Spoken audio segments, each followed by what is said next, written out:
आदरणीय माजी मुख्यमंत्री कुटुंब प्रमुख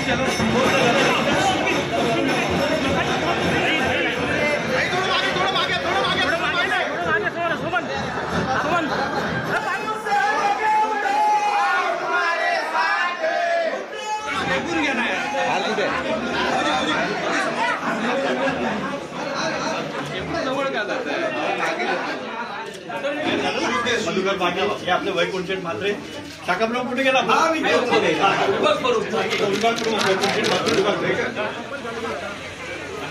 आदरणीय संजय राऊत साहेब, आदरणीय माजी मुख्यमंत्री उद्धव साहेब ठाकरे यांचा मान सन्मान सत्कार होतो। कल्याण मतदारसंघात येण्यापूर्वी मी घरी एक पत्रकार परिषद घेतली। कदाचित आपण पाहिली असाल। या मतदारसंघाचं काम अथवा या मतदारसंघाची जबाबदारी येणाऱ्या लोकसभेच्या निवडणुकीत फार महत्वाची आहे। कारण मी घरनं निघताना पत्रकारांशी जे बोललो त्यांना म्हटलं मी गद्दार घराणेशाहीच्या मुळावर घाव घालायला लागलो।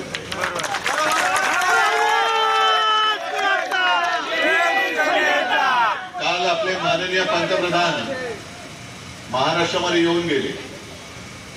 माझ्या माहितीप्रमाणे या महिन्यात पुन्हा एकदा ते येणार आहेत। उद्या संक्रांत आहे, तिळगुळ घ्या। हा तिळगुळ वाटप सुरू आहे, तिळगुळ घ्या आणि गोड गोड बोला। पण या लोकसभेच्या निवडणुकीत हुकुमशाहीवरती संक्रांत येणार आहे हे मात्र नक्की।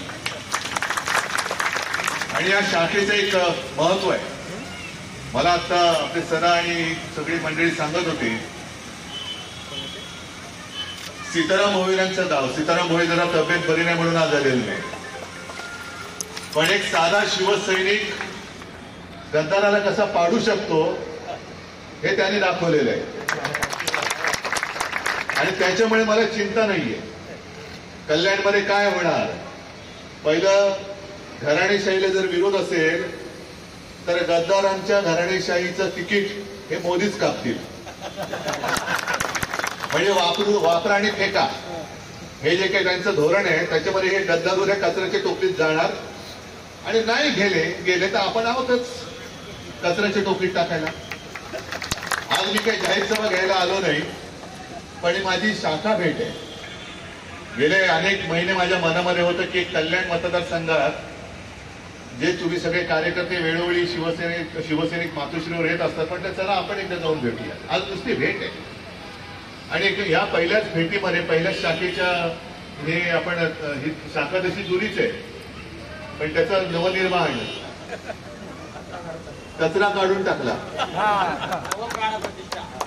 नवप्राण प्रतिष्ठा केलेली आहे। काल मोदीजींनी केली ना 5 स्टार साफसफाई, 5 स्टार साफसफाई, म्हणजे अगदी कार्पेट सुद्धा साफसूफ पाहिजे। ही चांगली आहे साफसफाई जी आता महाराष्ट्र करणार आहे, त्याच्यात भाजप आणि गद्दारांना केराच्या टोपलीत टाकणार आहे।